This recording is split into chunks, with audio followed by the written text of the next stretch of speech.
नमस्कार के न्यूज के खास पेशकश में आपका स्वागत है। मैं हूं मनोज मानस और सबसे पहले हम बात करेंगे एक्टिव सरकार प्रस्ताव पास। यूपी सरकार की कैबिनेट बैठक आज लोक भवन में मुख्यमंत्री योगी आदित्यनाथ की अध्यक्षता में संपन्न हुई। इस कैबिनेट बैठक में 30 प्रस्ताव विभागों की तरफ से लाए गए थे, जिसमें सभी प्रस्ताव पर कैबिनेट की मोहर लगाई गई। कैबिनेट बैठक के बाद हमारे के न्यूज संवाददाता ने मंत्रियों से खास बातचीत की, आपको सुनाते हैं। उसके बाद जो है आज आवास विकास का जो है FAR बढ़ाया गया है और हमारे परिवहन विभाग के कर नियमों में संशोधन किया गया है। पिरोडी के जो चरण सिंह जी गंगा नहर परियोजना है उसकी स्वीकृति प्रदान की गई है। ऐसे ही आपके शिक्षा विभाग के नियुक्तियों के बैकलॉग पूरा करने के लिए निर्णय हुआ है। ऐसे दर्जनों निर्णय हुए हैं। तो एक कैबिनेट बैठक समाप्त हुई है, उसके बाद दया शंकर सिंह ने बताया कि कई ऐसे महत्वपूर्ण प्रस्ताव हैं जिस पे कैबिनेट की मोहर लगी है। वीडियो जर्नलिस्ट रमेश वर्मा के साथ कौशलेंद्र उपाध्याय, के न्यूज, लखनऊ। यूपी कैबिनेट की बैठक समाप्त हुई। हमारे साथ उत्तर प्रदेश के उप मुख्यमंत्री ब्रजेश पाठक। भैया, आज अगर देखा जाए तो कैबिनेट बैठक में कई 30 प्रस्ताव आए हैं, कितने पास? देखिए, सभी 30 के 30 पास हो गए हैं। प्रदेश के चतुर्मुखी विकास के लिए हमारी प्रतिबद्धता है। हम लाइन ऑर्डर को मेंटेन करेंगे। कांवड़ यात्रा सकुशल संपन्न हो। समाजवादी पार्टी के लोग अनर्गल बयानबाजी कर इसको कभी स्वीकार नहीं किया जाएगा।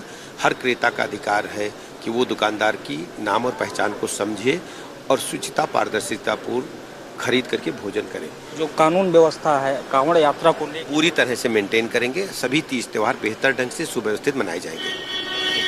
तो हमारे साथ डिप्टी सीएम ब्रजेश पाठक थे, जिन्होंने बताया कि सभी प्रस्ताव यूपी कैबिनेट में जो लाए गए थे सब पास कर दिए गए। कांवड़ यात्रा भी सुरक्षित होगी।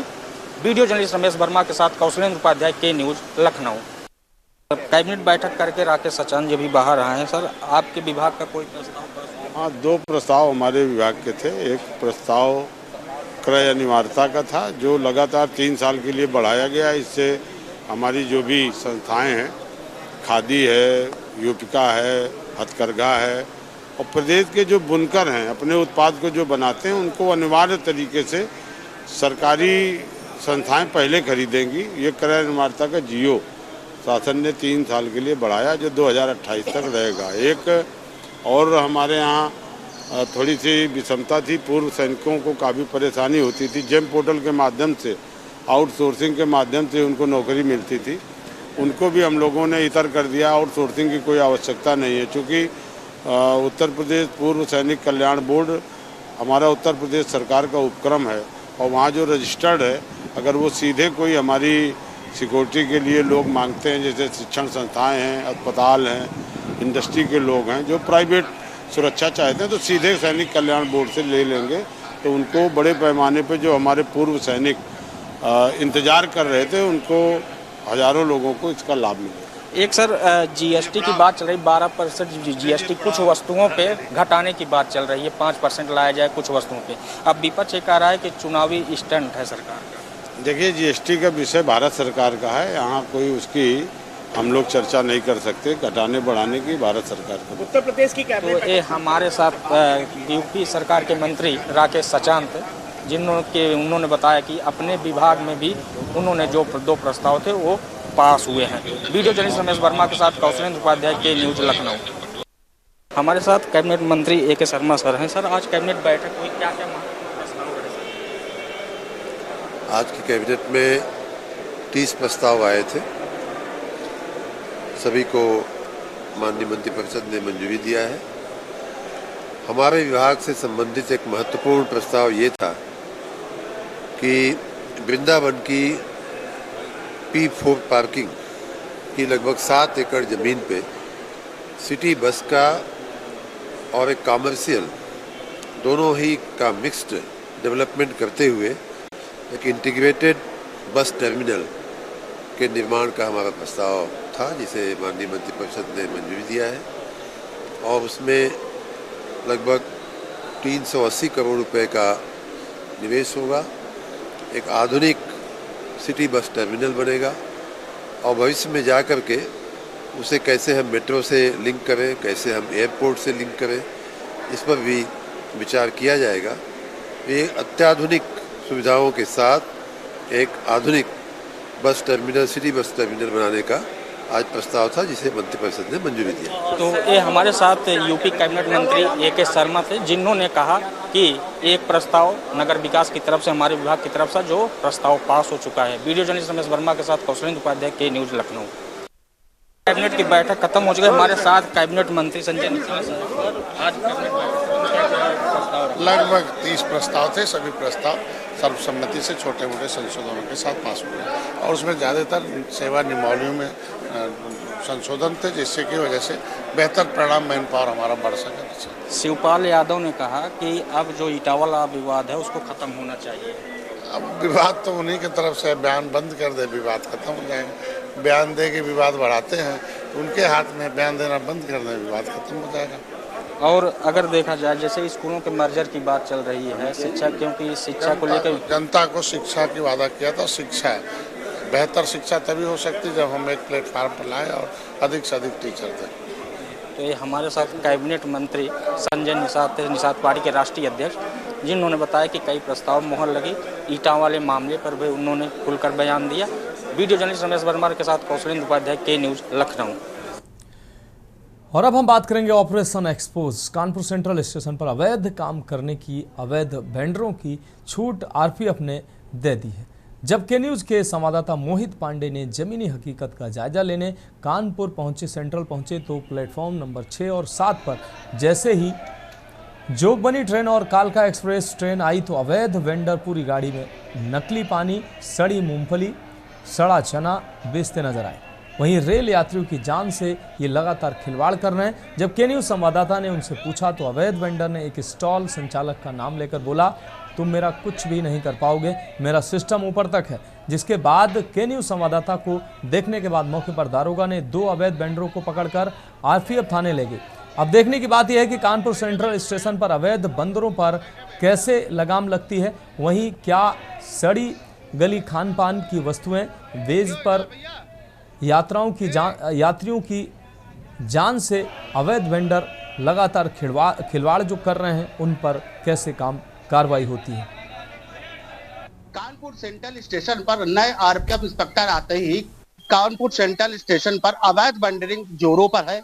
मैं आपको बता दूं, आज के न्यूज की टीम ने Kanpur central station platform number 6 और 7 का रियलिटी चेक किया तो उसमें यह साफ आया कि दूर दराज से जो ट्रेनें आ रही है उसमें खान पान की गुणवत्ता के नाम से बिल्कुल कुछ नहीं है, और वही अवैध पानी से लेकर खान पान की अवैध सामग्री तक बेची जा रही है।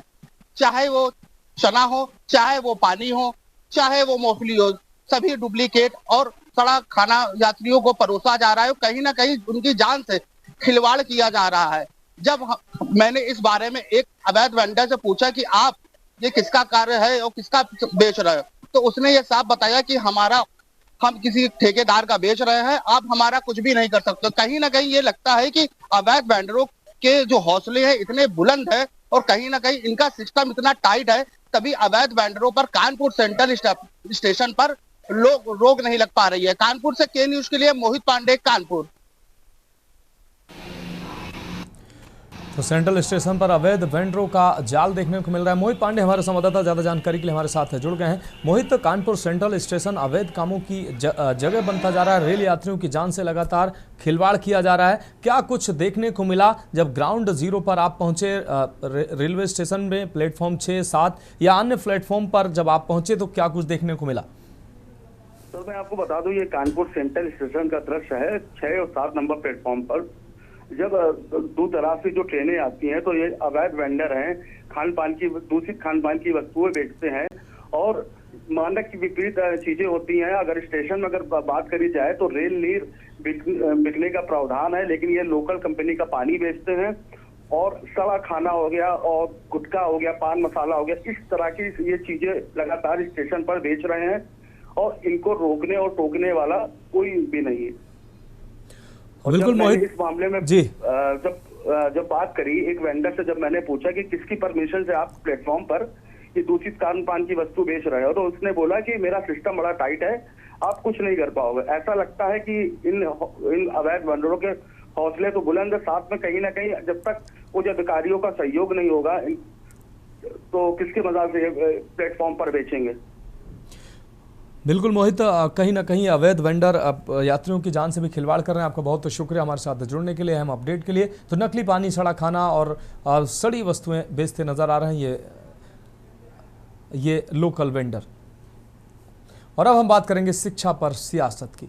उत्तर प्रदेश की सियासत एक बार फिर गर्म है। यूपी सरकार 27,000 प्राथमिक विद्यालयों को बंद करने की तैयारी में है और इसी को लेकर विपक्ष हमलावर हो चुका है। सवाल ये उठता है कि क्या वाकई इतने बड़े पैमाने पर स्कूल बंद होने जा रहे हैं, और अगर हाँ तो इसके पीछे की वजह क्या है। सरकार का कहना है कि ये कदम संसाधनों के बेहतर उपयोग और स्कूलों के विलय के लिए उठाया जा रहा है, लेकिन विपक्ष इसे शिक्षा का संकीर्णीकरण और ग्रामीण बच्चों के भविष्य के साथ खिलवाड़ बताया जा रहा है। सपा, कांग्रेस से लेकर बीएसपी तक सभी दल मैदान में उतर चुके हैं और सरकार से जवाब मांग रहे हैं। आखिर क्यों हो रहा है ऐसा फैसला, इससे किसे फायदा होगा और किसे नुकसान।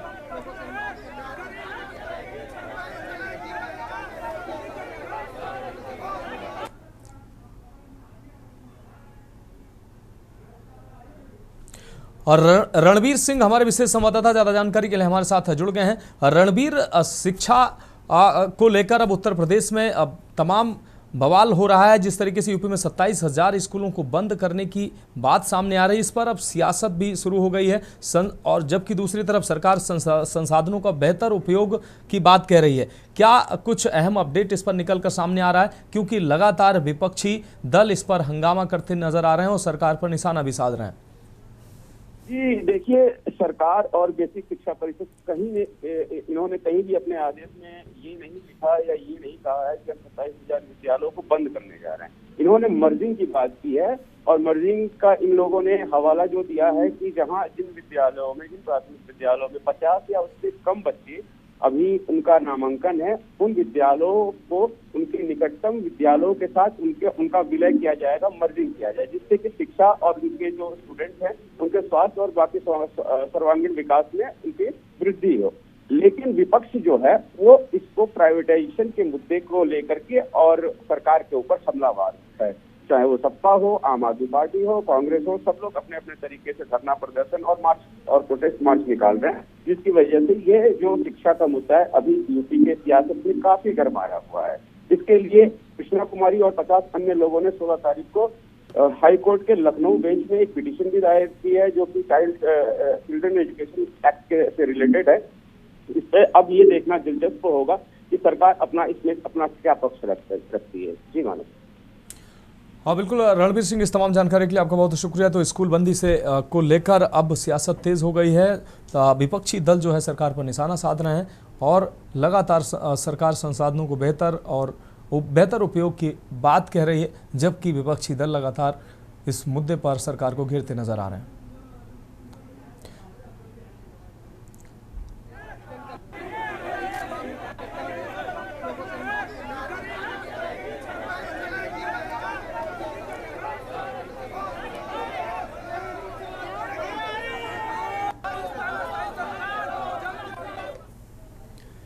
तो हमारी खास पेशकश में फिलहाल वक्त एक अहम ब्रेक का। ब्रेक के बाद हम बात करेंगे जिंदगी की कीमत एक चुटकी नमक।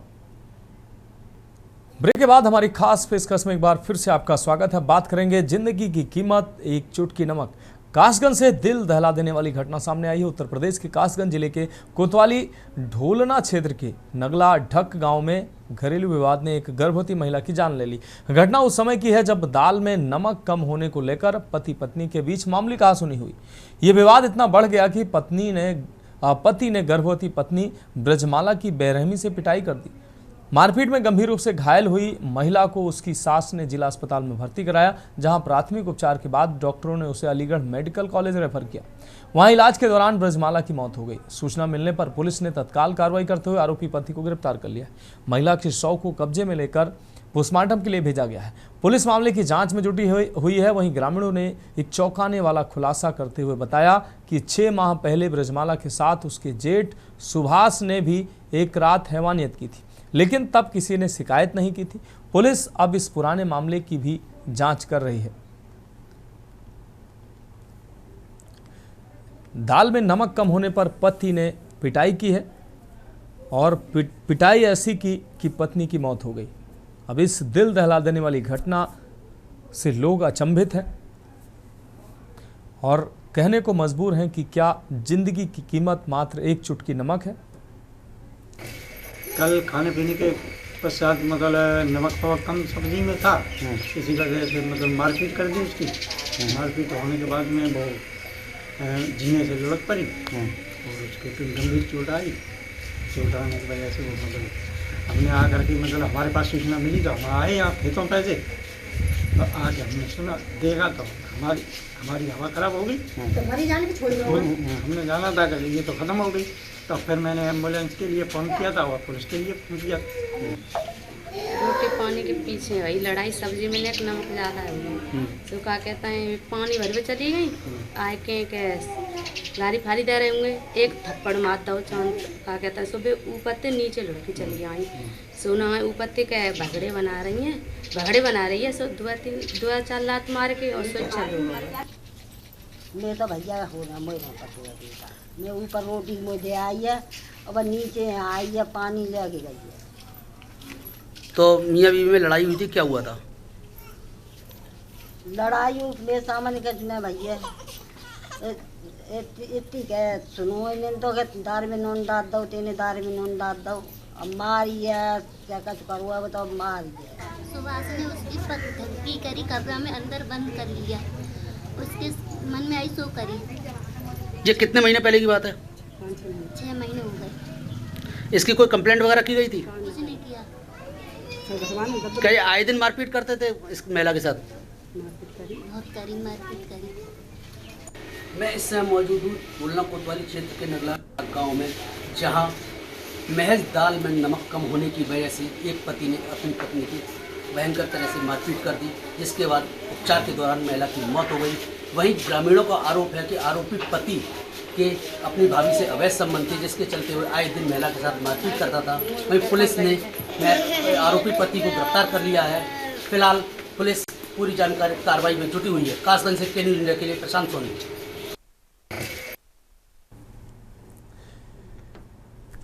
तो फिलहाल इस घटना में हम अपडेट के लिए हमारे संवाददाता प्रशांत सोनी हमारे साथ जुड़ गए हैं। और प्रशांत, महज एक चुटकी नमक की वजह से एक महिला की जान चली गई। दाल में कम नमक होने की वजह से पति ने पिटाई की और पिटाई इतनी की कि उस महिला की मौत हो गई। क्या है पूरा मामला? बिल्कुल बता दूं, कासगंज जनपद के दोलना कोतवाली क्षेत्र में एक गांव पड़ता है नगला का, जहां पर एक प्रज्वाला नाम की महिला रहती है, जिसने अपने घर पे खाना बनाया था। खाने के दौरान उसके दाल में थोड़ा नमक कम था, तो उसका पति जो रामचरण है उसने उसके साथ मारपीट कर दी।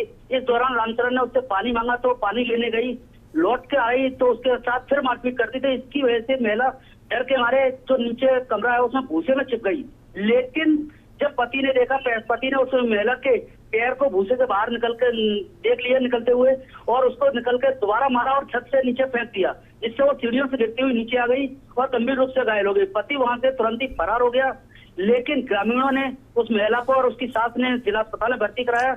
वहां से उसे अलीगढ़ रेफर कर दिया गया था, लेकिन अलीगढ़ पहुंचकर उपचार के दौरान महिला की मौत हो गई। वहीं पुलिस को जब सूचना मिली महिला की मौत की, तो पुलिस ने महिला के पति को गिरफ्तार कर लिया। वहीं ग्रामीणों का कहना है कि जो इसका पति है रामचरण, उसकी अपनी बड़ी भाभी जो है उनके साथ संबंध थी, जिसके चलते आए दिन मारा पीटा करता था।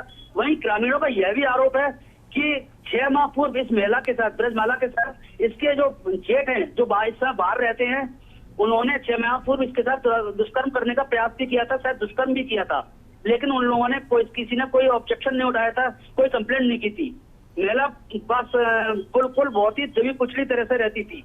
इस समय पुलिस पूरी तरह से जो अब तक का खुलासा हुआ है उसकी जांच पड़ताल करने में छुटी हुई है। जी मनोज जी। हाँ बिल्कुल प्रशांत, इस तमाम जानकारी के लिए आपका बहुत शुक्रिया। तो इलाज के दौरान पत्नी की मौत हो गई है। एक चुटकी नमक की वजह से महिला की मौत सामने आई है। और अब हम बात करेंगे धर्मांतरण परिवार सनातन का विस्तार। लखनऊ के गोमती नगर स्थित शिव भोला मंदिर में रविवार को एक विशेष शुद्धिकरण और घर वापसी कार्यक्रम का आयोजन किया गया। यह आयोजन विश्व हिंदू रक्षा परिषद के तत्वाधान में किया गया, जिसकी अगुवाई संगठन के राष्ट्रीय अध्यक्ष गोपाल राय ने की है। सभी की धार्मिक वापसी वैदिक मंत्रोच्चारण, हवन और तिलक संस्कार के साथ की गई।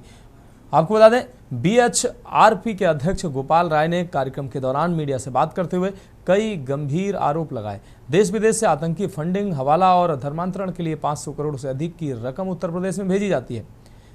लव जिहाद, लैंड जिहाद और गजवाए हिंद जैसे अभियानों के लिए विदेशों से फंडिंग की बात कही। उन्होंने छांगुर पीर, मोहम्मद अहमद खान और अब्दुल मावूद रजा उर्फ आकिब को ऐसे अभियानों का प्रमुख चेहरा बताया। राय ने आरोप लगाया कि उत्तर प्रदेश के विभिन्न हिस्सों में लगभग 3000 हिंदुओं का जबरन या छल पूर्वक धर्मांतरण कराया गया है। उन्होंने जांच एजेंसियों, विशेष रूप से ATS की भूमिका पर सवाल उठाए। उन्होंने कहा कि करोड़ों रुपए की स्कीम का लाभ लेकर आरोपियों को राहत दी जा रही है। BHRP की ओर से ये मांग भी की गई कि धर्मांतरण से जुड़े सभी मामलों की स्वतंत्र जांच कराई जाए और संपत्ति कब्जाने, धोखाधड़ी और महिला शोषण जैसे आरोपों पर सख्त कार्रवाई की जाए।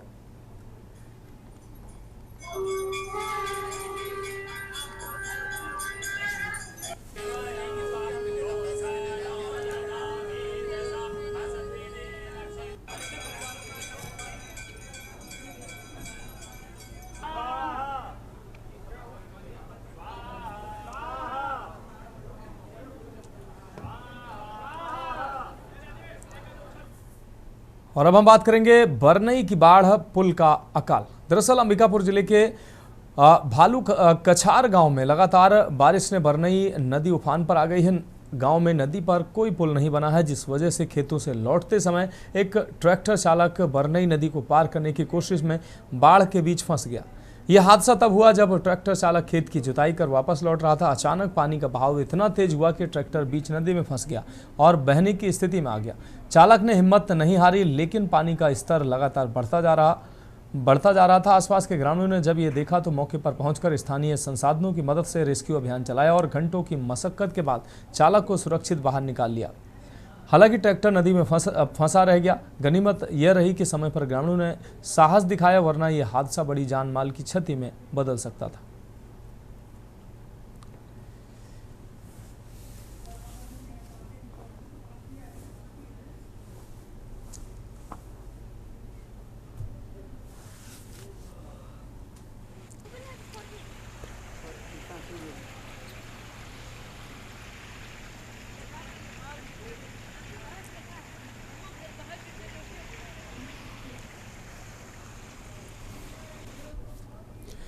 तो फिलहाल अभी के लिए मेरी खास पेशकश में मेरे साथ इतना ही। मुझे दीजिए इजाजत और आप देखते रहिए के न्यूज इंडिया।